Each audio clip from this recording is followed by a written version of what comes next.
بسم اللہ الرحمن الرحیم اعوذ باللہ من الشیطان الرجیم بسم اللہ الرحمن الرحیم۔ ہماری سلسلہ گفتگو کتاب کشف المراد فی شرح تجرید الاعتقاد کے حوالے سے جاری و ساری ہے۔ اس حوالے سے آج ہمارا 10واں سبق، اور اس 10ویں سبق میں اس سے پہلے والے سبق کا ادامہ ہے۔ اس سے پہلے ہم نے 9ویں سبق میں ہم نے اللہ تعالیٰ کے صفات میں سے ایک اہم صفت علم کو ثابت کرنے کے لیے استدلال کیا تھا، اور مختلف پہلوؤں سے اللہ تعالیٰ کے علم کے اوپر استدلال کیا گیا تھا۔ آج اس سلسلے کا حصہ دوم ہے۔ اس حصہ دوم میں بھی ہم اللہ تعالیٰ کی صفت علم کو ثابت کرنے کے حوالے سے باقی استدلال کا حصہ ہم پیش کریں گے۔ والأخیر عام قال والأخیر عام، یہ خواجہ نصر الدین طوسی کی عبارت ہے۔ خواجہ نصر الدین فرماتے ہیں آخری پہلو جو ہے وہ عام ہے۔ اس سے پہلے والے درس میں ہم نے اللہ تعالیٰ کی صفت علم کو ثابت کرنے کے لیے 3 پہلوؤں سے استدلال کیا تھا۔ پہلا پہلو یہ تھا کہ جب ہم اللہ تعالیٰ کی اس کائنات کی طرف نظر کرتے ہیں اور اس کائنات میں جب ہم غور کرتے ہیں تو اللہ تعالیٰ نے جو بھی افعال انجام دیے ہیں، جو بھی شاہکار خلق فرمائے ہیں، ان میں احکام نظر آتا ہے۔ احکام یعنی وہ محکم ہے، جو بھی اللہ تعالیٰ کا کام ہے وہ محکم ہے، اتنا محکم اور ایسا محکم کہ یہ سوائے عالم کے یعنی بہت زیادہ علم رکھنے والے کے کوئی ایسا نہیں کر سکتا۔ اس میں کسی بھی پہلو سے کوئی جہل کا شائبہ تک نہیں ہے، وہ سراسر عالم ہے۔ علم کی بنیاد پر اس نے تمام افعال کو انجام دیے ہیں، لہٰذا وہ عالم ہے۔ اسی طرح دوسرا پہلو یہ تھا کہ تجرد، اللہ تعالیٰ مجرد ہے، سو مجرد اپنی ذات پر بھی اور اپنی ذات کے علاوہ بھی اشیاء پر علم رکھتا ہے۔ اس طریقے سے بھی ایک استدلال کیا تھا کہ اللہ تعالیٰ عالم ہے۔ اور آخری پہلو یہ تھا کہ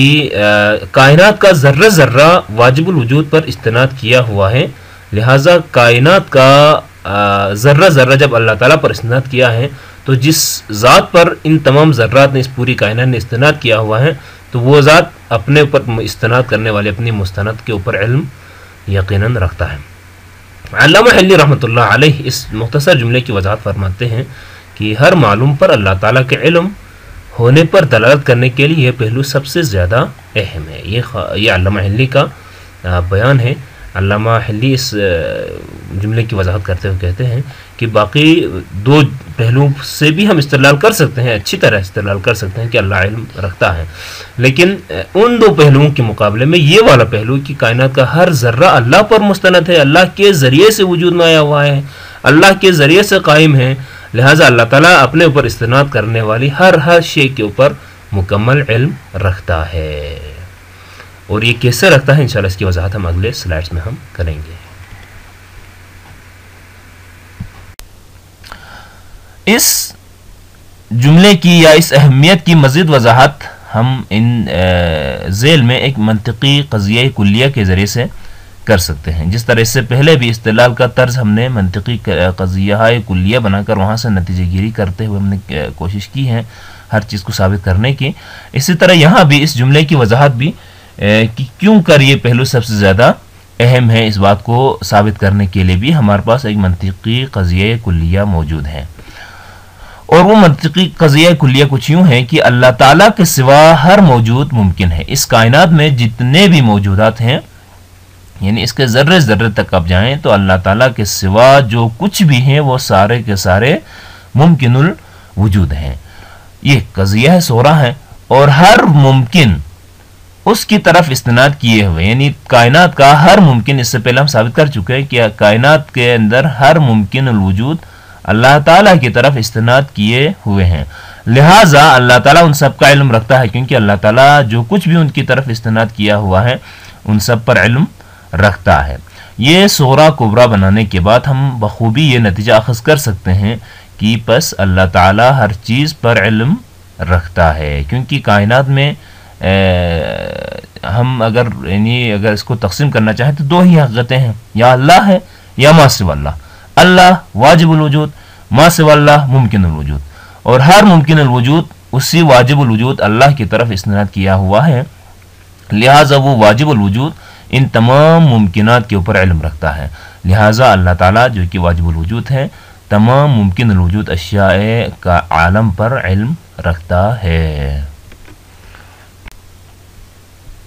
اب یہاں پر آ کر ہم بات یہ کر سکتے ہیں کہ اللہ تعالیٰ کے علم کی وسعت، اللہ تعالیٰ کا جو علم ہے اس کی وسعت کیا ہے، اللہ تعالیٰ کا علم کہاں کہاں تک پھیلا ہوا ہے، کن کن اشیاء پر اللہ کا علم ہے. یہاں بھی ہم ایک قضیہ کلیہ کے ذریعے سے جس طرح ہم نے ثابت کیا کہ اللہ تعالیٰ کا علم جو ہے کائنات کی ہر چیز پر ہے، لیکن اس ہر چیز کی نوعیت کیا ہو، کون کون سی چیزوں پر اللہ تعالیٰ کا علم ثابت ہے، اللہ تعالیٰ کا علم ہے، اس چیز کو دیکھنے کے لیے یہاں پر علامہ فرماتے ہیں اللہ تعالیٰ ہر چیز کا علم رکھتا ہے، خواہ وہ جزئی ہو یا کلی. کچھ لوگ کہتے ہیں کہ اللہ تعالیٰ جزئیات پر علم نہیں رکھتا بلکہ صرف کلیات کو جانتا ہے، لیکن علامہ فرماتے ہیں نہیں، اللہ تعالیٰ ہر چیز پر، کائنات کی ہر چیز پر علم رکھتا ہے. اس کا مطلب یہ ہے کہ خواہ وہ چیز جزئی ہو یا کلی ہو اللہ کا علم اس میں ہے. اسی طرح ہر وہ چیز جو قائم بالذات ہو، قائم بالذات کوئی موجود ہو، یعنی جوہر، یعنی وہ خود سے قائم ہے، یا کسی اور کے ذریعے قائم رہنے والا کوئی عرض ہے، اس کو ہم عرض کہتے ہیں، جو کسی اور چیز کی وجہ سے وہ قائم ہوتا ہے. مثال کے طور پر ہم یوں کہ اگر کوئی بچے کے لیے اگر ہم سمجھانا چاہیں تو ہم یوں کہہ سکتے ہیں کہ مثلا دیوار کی مثال ایک جوہر کی ہے جو خود سے قائم ہے، دیوار خود ایک حقیقت ہے. لیکن عرض اس کے اوپر کرنے والی پینٹنگ آپ جب تک نہیں کر سکتے جب تک کہ آپ کے سامنے کوئی دیوار نہ ہو. تو یعنی ایک سمجھانے کے لیے بچوں کی حد تک، ورنہ یہ آپ جس لیول پر پڑھ رہے ہیں یقیناً آپ کے لیے نہیں سوال، لیکن اگر کوئی کسی چھوٹے بچے کو اگر پڑھانا چاہیں، سمجھانا چاہیں تو یہ جوہر اور اس کے عرض کی ایک مثال یہ بن سکتی ہے. دیوار جوہر ہے جو خود سے قائم ہے، اور اس کے اوپر ہونے والی پینٹنگ جو خود سے تو قائم نہیں ہے، کوئی کہیں پر بھی آپ کو کوئی رنگ نظر نہیں آئے گا جب تک کہ اس رنگ کو کرنے کے لیے کوئی چیز موجود ہو. یعنی المختصر کہ اللہ تعالیٰ کا علم جو ہے ہر قائم بالذات جوہر پر بھی ہے، اور اس کے اوپر عارض ہونے والے کسی صفت پر بھی ہے، کسی رنگ پر بھی ہے. اسی طرح جنس کی شکل میں موجود ہو یا اذہان میں وجود رکھتا ہو، یعنی ضروری نہیں ہے کہ اللہ تعالیٰ کا علم صرف فقط انہی چیزوں پر ہو جو خارجی وجود رکھتے ہیں، یعنی خارج میں، فضا میں یا زمین میں یا کہیں پر بھی پہاڑ کی طرح، پانی کی طرح یا کسی اور چیز کی طرح موجود ہو. اللہ تعالیٰ کا علم ان پر بھی ہے، اور ان تمام چیزوں پر بھی اللہ کا علم ہے جو لوگوں کی اذہان میں وجود رکھتا ہے، کیونکہ وجود ذہنی بھی ممکنات میں سے ہے، اور ہر ممکن پر اللہ تعالیٰ پر مستند ہے. لہٰذا اللہ تعالیٰ ہر وجود ذہنی کو بھی جانتا ہے. مثلا ہماری سوچ ہے، ہماری خواب ہے، یا ہم نے اپنے ذہن میں کسی قسم کا نقشہ بنایا ہوا ہے، تو اس نقشے اور اس پلاننگ کو بھی اللہ تعالیٰ بخوبی جانتا ہے. اللہ کا علم اس پر بھی ہے. اس کے علاوہ صورت ذہنی ہو، یہ جو صورت ذہن ہم نے کہا کہ اللہ تعالیٰ خارجی وجودات کے اوپر بھی علم رکھتا ہے اور ذہنی وجود پر بھی علم رکھتا ہے. تو وہ صورت ذہنی خواہ امر وجودی ہو یا امر عدمی ہو، یعنی کوئی موجود کسی چیز کے بارے میں آپ نے ایک ذہن میں ایک صورت بنائی ہوئی ہے، یا بالکل انہونی آپ نے خود ساختہ آپ کے ذہن میں کوئی ایسی چیز ہے جس کا کوئی وجود ہی نہیں ہے، جس کا نہیں وجود ہونا ہے، ان سب پر بھی اللہ تعالیٰ علم رکھتا ہے. امر ممکن ہو یا ممتنع، یعنی ہم ذہن میں کچھ بھی خیالات اور کچھ بھی تصورات، کچھ بھی نقشے بناتے ہیں، وہ ممکن ہے، وہ امر ممکن ہو، ایسا ہونا ممکن ہو، یا ممتنع، ایسا ہونا ممتنع ہو. مثلا یعنی سم ٹائمز ہم اپنے ذہن میں سوچتے ہیں کہ اگر اس کائنات کے دو خدا ہوتے، جو کہ ممتنع ہے، دوسرا خدا ہونا ممتنع ہے، دو خدا ہوتے، تو ہمارے ذہنوں میں یہ دوسرے خدا کا جو تصور آتا ہے اگر ہوتا جبکہ ممتنع ہے، تو اس کو بھی اللہ تعالیٰ جانتا ہے. اور ایسی چیز جو ممکنات میں سے ہم جس زمین پر رہتے ہیں اس جیسی کوئی اور زمین بھی ہوگی یا ہوتی تو کیا ہوتا، ایسے وغیرہ. تو یہ امور ممکن میں سے، یا اسے ہم جس سولر سسٹم میں رہتے ہیں اس میں 8 پلینٹس ہیں، ہم اگر سوچیں کہ اگر اس میں 100 پلینٹس ہوتے تو کیا ہوتا، تو یہ امر ممکن تو ہے لیکن وقوع نہیں رکھتا ہے، فقط ایک صورت ذہنی ہے. تو ان تمام چیزوں پر بھی اللہ تعالیٰ علم رکھتا ہے. پس ان تمام قضایا کے نتیجے میں ہم یہ نتیجہ لے سکتے ہیں کہ اللہ تعالیٰ کے علم سے کائنات کی کوئی بھی چیز خارج نہیں ہے، یعنی ہر وہ چیز جو ظاہری اور خارجی وجود رکھتی ہیں یا ذہنی وجود رکھتی ہے، خواہ وہ امر وجودی ہو یا آدمی ہو یا امر ممکن ہو یا ممتنع ہو، کسی بھی قسم کا خیال ہو یا کسی بھی قسم کا وجود ہو، ان سب کے بارے میں اللہ تعالیٰ کا علم یقیناً ہے۔ آگے بڑھتے ہیں۔ اب یہاں سے اس استدلال پر اعتراضات اور اشکالات کا ایک سلسلہ شروع ہوتا ہے۔ تو آج ہم اس استدلال پر ہونے والے اشکالات میں سے فقط ایک اعتراض کے اوپر ہم بات کریں گے، اور وہ اعتراض خود سے خواجہ نصیر الدین طوسی نے بیان فرمایا، قال والتغایر اعتباری، عالم اور معلوم کے درمیان مغایرت اعتباری کافی ہے، یہ ان کا جملہ ہے۔ علامہ حلی فرماتے ہیں مؤلف جب اللہ تعالیٰ کے علم پر اپنا استدلال پیش کرنے سے فارغ ہوئے، یعنی ایک حد تک انہوں نے آخری حد تک جب استدلال پیش کیا کہ اللہ تعالیٰ کائنات کے ذرے ذرے پر علم رکھتا ہے، خواہ وہ امر وجودی ہو یا آدمی ہو، خواب و خیال ہو یا وجود رکھنے والی چیز، تمام پر اللہ تعالیٰ کا علم ہے، تو اس کے بعد اس پر وارد ہونے والے ممکنہ اعتراضات کا خود سے جواب دینا شروع کر دیا۔ اپنی طرف سے اعتراضات، اس پر یہ اعتراض وارد ہو سکتا ہے، تو اس اعتراض کا جو ہے جواب کے طور پر خواجہ نصیر الدین طوسی نے جوابات دینے شروع کر دیے۔ پہلا اعتراض یہ ہو سکتا ہے کہ علم عالم اور معلوم کے درمیان ایک نسبت اضافہ ہے یا اس اضافے کا لازمہ ہے، یعنی دیکھیں ایک طرف عالم ہے، دوسری طرف معلوم ہے۔ مثلا اگر آپ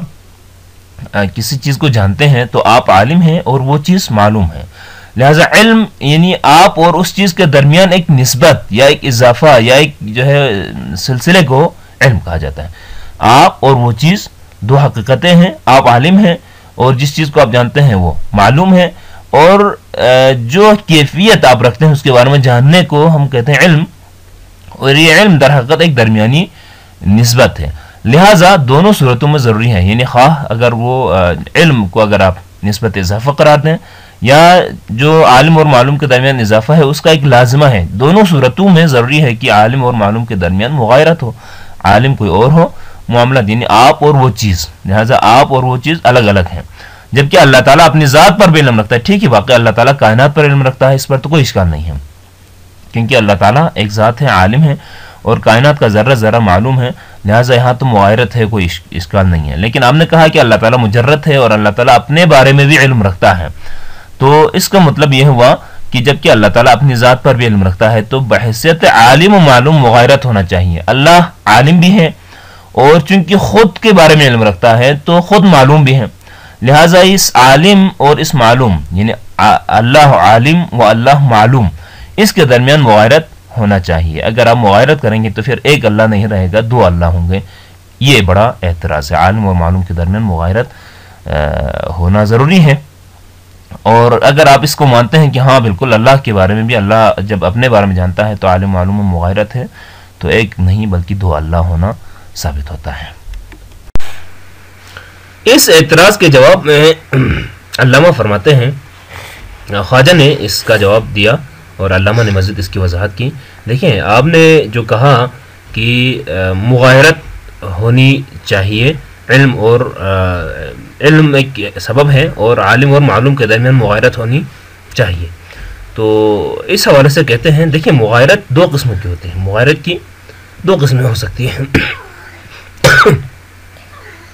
ایک مغایرت ذاتی ہے اور ایک مغایرت اعتباری۔ مغایرت ذاتی یعنی وہ جو یعنی ایک ذات کے لحاظ سے عالم اور معلوم میں مغایرت ہوتی ہے، یعنی ذاتاً ایک شخص عالم ہے، ایک چیز معلوم ہے، تو یہ ذاتاً دو الگ الگ ذاتیں ہیں، ایک ذات دوسری ذات پر علم رکھتی ہے، تو اسے کہتے ہیں مغایرت ذاتی، یہ بھی ہو سکتی ہے۔ اور مغایرت کی ایک اور قسم بھی ہے جسے ہم مغایرت اعتباری کہتے ہیں، مختلف اعتبار سے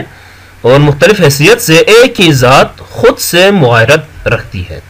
مغایرت یعنی اپنی ذات سے مغایرت رکھتی ہے۔ مثلا بینوان مثال آپ لے لیں کہ ایک شخص وہ اپنے باپ کی نسبت سے وہ بیٹا ہے اور وہ بیٹے کی نسبت سے وہ باپ ہے، ویسے ذات ایک ہی ہے، ایک ہی ذات ہے، اسے آپ بیٹا بھی کہہ سکتے ہیں، اسے آپ باپ بھی کہہ سکتے ہیں، لیکن اس کے اعتبار مختلف ہیں، اس کی حیثیت مختلف ہے۔ جب اس کے باپ کی طرف ہم نگاہ کرتے ہیں تو باپ کی نسبت یہ بیٹا ہے اور اپنے بیٹے کی نسبت یہ باپ ہے، یا اسی طرح ایک چیز یعنی کسی چیز کی نسبت اوپر ہو سکتی ہے تو دوسری چیز کی نسبت نیچے ہو سکتی ہے، تو ایک ہی چیز کے بارے میں اوپر کہنا اور نیچے کہنا دونوں درست ہے، لیکن اعتبار اور حیثیت اس کی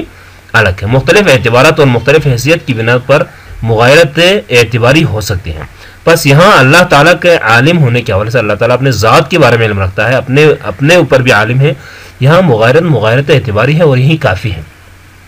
اللہ تعالیٰ اپنی ذات کا عالم ہے, دوسرے اعتبار سے خود معلوم ہے, خود ایک اعتبار سے عالم ہے, دوسرے اعتبار سے خود ہی معلوم بھی ہے. لہٰذا یہاں پر کوئی ایسی اعتراض وارد نہیں ہو سکتا ہے. والسلام علیکم ورحمۃ اللہ وبرکاتہ.